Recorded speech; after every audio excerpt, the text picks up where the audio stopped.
Tinola naman ang lulutuin natin mga boss.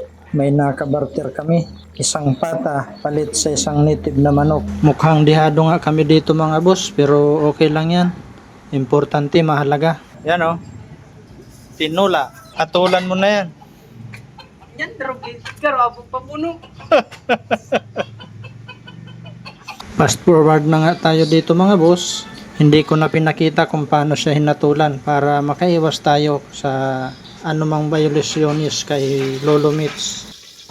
Gisa-gisa na tayo dito mga boss. Damihan lang natin ang luya para siguradong malasa. Ganon din ang bawang para pangontra sa aswang. At syempre marami ding sibuyas para pangpail. Batang-bata nga pala itong manok natin mga boss. Ilang gulong lang sa kawali, luto na ito. Lulutuin lang natin yan sa sarili niyang tubig. Takpan muna natin hanggang sa maiga. Saka naman tayo maglagay ng paminta, kaunting bitchin at patis.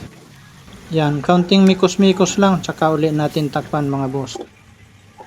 After pagkatapos ng ilang minuto mga boss, pwede na yan. Mikos-mikos lang uli ng kaunti, saka naman natin ilagay ang papaya. At syempre kasunod niyan ang maraming sabaw.